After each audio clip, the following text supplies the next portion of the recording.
What's going on, everybody? You're watching The Sit Down. I'm DJ Sixsmith. Check out, who's in the building. Bill Bellamy. Bill Bellamy. What's up, man? I thought my name was cool, DJ Sixsmith. It sounded like you got pow pow. Like you got, I'm ready to spin. Like you rather to spin or you got a 6-shooter. Remember the old cowboy movies? Some bad boy stuff yeah, right there. That's a badass name, man. Thank you. Pleasure to meet you, boss. Pleasure to meet you too. How's everything going? Man, things are going great. Things are going great. Anytime that I can get to New York City, that's your spot, and right? feel this energy and get rejuvenated and feel the love in the city, it's just bananas. You know what I mean? I'm doing Caroline's this weekend. That's right. On Broadway, but like I just love coming home, man, to this energy. I have so many great moments in New York City. That are synonymous with my career, and so when I come here, I just reminiscing all day. Got to get an old school hot dog. Yeah, got to get going? my pizza. Like you just got to get a dirty dog. If it look like you get an Ebola, it's probably good. The dirtier the better. You look at the water like, yeah, that's dirty. You're like, how long these dogs been out here? Right. Oh, 2 days. Cool. 2 days, good. Yeah. Give me the good suppression, homie. One of my favorite is going to Nathan's. Yep. And then Ray's Pizza. Then you go, but everybody always go, not that Ray, pick this Ray Pizza. But Ray's Pizza, like, just a household name in general. Yeah, it's just like you just got to do it, especially after you've been drinking all night and you get to slicing it and all the oil get on your pants. You ever the cheese is dripping. The cheese be dripping. It choke you sometimes with so much cheese. You know what I'm talking about? Yes, absolutely. But it's good for you. Definitely. So what are some of the moments when you reminisce about your time in New York with your career? One of my favorite moments is just reminiscing about the clubs I was doing at that time in early 90s, and Catch a Rising Star, Barry Cass's Room, the Boston Comedy Club, which is in the Village, and even Uptown Comedy Club that was in Harlem, Shooting Out the Queens. I was just you like, popped all over. Yeah, I used to just be like getting these little 5-minute spots, and maybe 10. Right. If you got 10 minutes, you're like, huge. I'm winning. Yeah. I'm winning. I'm about to be big. And then to cut to, seeing your name in the paper and being on TV now and all that kind of stuff. It's amazing to, it shows that dreams do come true, and you just have to have the vision, I always was like, one day, I'm gonna be famous, or one day, people gonna know my name. One day I'm gonna get on TV, I'm gonna get a comedy special. Like a lot of the things that I've said, I've done, which is actually fun. That's really cool. Yes. So let's wind it back. Take me back to growing up in Jersey and starting this whole dream. When does it all begin? I know, right? I think I always was a funny kid, but never thought of being a comedian, or I was just always humorous. You were with just my cracking friends. jokes. Cracking jokes. I was the dude at the lunch table, killing everybody. Making everybody laugh. Man, everybody like, Bill's stupid as hell. I used to be that guy. But then at Rutgers, I went to Rutgers. And when I was in about my sophomore year, there's a guy, one of my good friends named Jazzy. He's the first person I said, I want to be a stand-up. So I remember one time me and Jazz was having lunch, and I was, yo, Jazz, what's up? He was like, what up, B? I was like, what up, B? I said, yo, man, I think I'm gonna be a comedian one day. He's like, B, you could do that. I bet you could do that. I never forget, he didn't even question, go, no, wow. He was like, B, I bet you could do that, good B. Friend. You? Yeah, B, that sound like you. And next thing I know, I was like doing talent shows at school. I hosted a couple step shows. I was always hosting something, and that was my way of kind of practicing, because I didn't have a real act or anything yet. And then when I graduated Rutgers, I was just like, dude, I think I'm gonna go for it, and like I'm gonna try to be a real comedian. Did you have a regular job, right? Yeah. I worked at Leggett & Myers Tobacco Company out of college, and so 2-3 years I was just working for them and moonlighting as a stand-up. And I remember one of my favorite gigs was I opened up for Ray Romano. Oh, wow. So what time frame are we talking here? I opened up for Ray Romano, probably like 90. And that's a big deal. Yeah, man, that was crazy. Maybe 90, 91. And it was luck, because his guy fell out. And it was like Bellamy, because this place was called Rascals in New Jersey. It was in West Orange. It was the only comedy club we had in Jersey. Yeah. And I was like, yo, Ray Romano. I was like, yo, he got credits. I was like, I got to get some credits. All I had was like, yo, Jersey Car Wash. He was there. You might have seen him at Taco Bell. You know, I didn't have no real credit. You didn't have some legit stuff there. Not yet, anyway. I wasn't on my way yet, and I was like, I'm opening up for Ray Romano. I was like, one day I want to be like Ray Romano. And then next thing you know, me and Ray is like on the same network. It was crazy. Yeah, it's just crazy. I don't know how that happened, but like, I one time I saw Ray and I was like, Ray, do you know, man, you probably don't remember when I opened up for you. And he was like, yeah, kind of, not really. I said, no, man, I was just a young comic, man, and you came through, you ain't know me, you know. Yeah, and that was a big moment for you. Yeah, but I never forgot that because he inspired me to want to get out of Jersey. Like, I want to make it big, you know. Because you could have just done the local thing, killed it in Jersey. Nah, I didn't want to just be the king of Jersey. No, there's definitely more to that. I want to be king of the world. I want to be a beast. So when do you start to make the jump to little shows in Jersey to bigger stuff around the country and even in New York? Oh, man. You know, when you're funny, just like anything, or you got a good song, people start talking, right? Yeah. Say, oh, this kid's got a great song, man. I heard blah blah. That's how comedy is, word of mouth, because we didn't have social media then. Right, totally different game. So people are like, yo, this kid, man, he's funny from Jersey, man. If you ever need a host, next thing you know, I'm hosting concerts. Like I went up the first road gig I had, I went on the road with Regina Bell and the OJs. Oh, wow. So I got to work in front of all these people, and all I had to do was like 15, 20 minutes. You're like, not bad. Yeah, that wasn't bad. I made some good money, and then I learned what it's like to be an entertainer and how to give a show. Yeah. And then I went out on the road with Janet Jackson. Oh, man. I went on the road with a lot of different, I hosted Budweiser Superfest before. Like, I used to do all these little shows because they always need a funny person. Yeah, they need somebody entertained to warm things up. Yeah, like so, because there's always gaps. Right. You got the drums got to come out, and then it's clanking, and you need somebody to be like, hey, man, we still gonna have fun. Right, let's have a good time And here. that's me. And especially with the musical acts, too, Yeah. because, like, Howie Mandel did Diana Ross back in the day. You're doing Janet Jackson. Like, that's an important thing with the crowd. But what it does is it helps you with your improv. You know, in the moment, things go wrong. Can you bounce back? You keep it live, keep the energy going, and then next thing you know, like rap. Like Janet's right. Right, Yeah. then cut, and then you just got to bring the person out. What do you remember about touring with Janet at that point? Man, I'm gonna tell you a story that's absolutely hilarious. I never hear it. told anybody this. Anybody listening? I was on tour with Janet Jackson, right? And she used to bring her dog with her everywhere. So, and the crazy part was, we were in Jersey. We did the Garden State Amphitheater down in like South Jersey somewhere. Okay. And her dog was behind my car, and I almost ran over her dog. No way. No, I never forget this. Cause I was like, oh! Because I was like, what if I would have ran over Janet Jackson's dog? Could we go find another dog like that? That would have been end of the show. Oh, it would have been the end. But But it was funny because the dog was walking behind everybody because the dog was like a star. Everybody knew that was Janet's dog. That's so right. you know. But the dog was walking around the parking lot, and I was about to pull out my car. Oh, jeez. And I just remember going, what would I have done if I had to explain to Janet Jackson I ran over her dog? Now, I was like, we could go to the kennel and find a dog that looked just like him, right? Right. She wouldn't know. But she wouldn't know, but he would never answer to the name. Nope. Be like, Skippy. So, You really dodged the bullet. yeah, there. I dodged the bullet. It was actually crazy. You just made me think of that. So who were some of the other people you were coming up with during the early 90s? Comics. Just comics, actors, people in general. Everybody.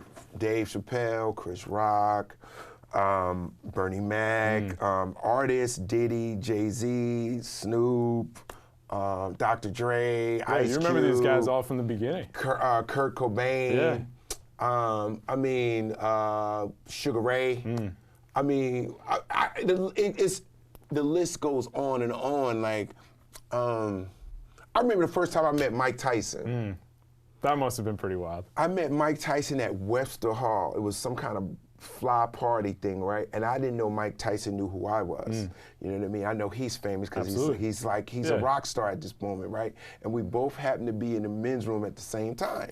So I go in, and you know how when you go to the urinal, and there is a mirror, like the long mirror with. And so you're like this, but I can see your eyes over there. So he's like 3 stalls down, and he's like, "How you doing, William?" You're pretty funny, man. You're very amusing. Oh my gosh. Dude. And you're probably just looking like. I was like trying to take a good pee, And I'm like, I never knew he had a voice like that. That was the first time, because I thought he'd be like, yo, what's up, William? I'm Iron Mike. And it was the complete opposite. He was like, how are you? I find you to be quite entertaining. I was like, I never knew he'd sound like Elmer Fudd. That's pretty wild. Yep, true story. How about Ice Cube? He's coming here tomorrow. You got any good Cube Cube? stories? Yeah. Oh, I got a lot of good Cube stuff. So when I was on MTV, I never knew Ice Cube's real name. So his real name is O'Shea Jackson. That's right. So I used to always have to come up with like cool ways to promote the video that's coming on, right? So I used to do all kinds of stuff, rhymes with O'Shea, you know what I'm saying, on the way, you know what I mean? I used to do all these funny little things, and what's his name? We'll tell you who he is right after this. We used to call it teasing the videos. Right. Exactly. So he's outstandingly talented guy, and really, really, really big basketball fan, and a decent basketball player too. He's got some game? Yeah, he fouls a lot too. He put the whole West Coast on you, boy. Got the whole squad. Yay! I'm like, Cube ain't no joke, but he is incredibly talented, and I like his story, actually. I love how he was, pioneering as a young guy. Yeah. He was one of the only guys in NWA, to really just be like the smartest one of everybody, younger, and really just paved the way for his success. And he has to be commended for it, because it really set him up for where he is now in his career. Absolutely. He's done everything. Yeah. He's the bomb. Not a bad game. Yay! I always wanted to say that. So how did you get the MTV gig originally? I got MTV through a beautiful and talented lady named Tracy Jordan. She was the talent scout at MTV. She was head of talent relations, and she spotted me in the clubs here in New York. And she was just like, this guy's a really fun guy. And she approached me after a show and was like, Mr. Bellamy, I think you're really good. Do you know anything about MTV? And I was like, nah. Like, what's that? I was like, what's that? Yeah. She was like, it's music television, and we are looking for new hosts and personalities, and we have this new show called MTV Jams. Right now it's called Fade to Black, and we're going to change the name, revamp the show, and you would be perfect to be the host. And I was like, what? And boom. Next thing you know, I'm interviewing Tupac. Next thing you know, I'm interviewing Biggie. Next thing you know, I'm with Janet Jackson. Madonna, right? I'm with Salma Hayek. Yeah. I'm with Madonna. I'm like, oh my God! I remember people used to be like, Bill, I want your job. How you got the coolest job in the world? Everybody used to say that to me. Bill Bellamy, you got the coolest job in the world. Well, think about who you're hanging out with. Yeah. Especially Tupac and Biggie now they're not here anymore. It's prolific, but I didn't know at that time how prolific, because it was going on in real time. Right, and you're just in the thick of things. Yeah, it's like, yo, you're interviewing Janet today. You got Whitney and Bobby coming in today to promote something. You got Boyz II Men. They're gonna come in and they're gonna sing live. I saw a clip of me and Mariah Carey doing a Christmas thing. I said, that's right, because she did her Christmas album, and we did this big thing. If you go on YouTube and see it, it's hilarious. We're in the phone booth calling Santa. It's so cute, all that fake snow. Yeah. I was like, dang, that's crazy. It's cool that you can live through it again. Yeah, because you forget a lot. Right. And sometimes, and my kids will be like, Daddy, did you know Aaliyah? Because they'll Google me and they'll see, I'm like, yeah, that's Aaliyah right there. She's like 19. Wow. 18, 19 years old. Have your kids seen Any Given Sunday? No, not yet. It's a little too mature for them? Yes. I think so. Especially the DVD. Yeah. But I introduced my kids to Cousin Skeeter. Oh, yeah? They didn't know it was me. Daddy, how your voice get in there? I love Cousin Skeeter growing up. See? It's a good one. Come on, man. You forgot about Skeeter? I forgot about Skeeter. Skeet. You had Bobby, you had Megan Good, Richard Richard. Oh, wow. Yeah, they were kids. And how long was that gig for? I don't know. I think we did like 3 or 4 seasons. And that must have been fun. But Megan Good was like 15, 14. Wow. And Bobby Richard was, how old is he? He was probably the same. They were kids.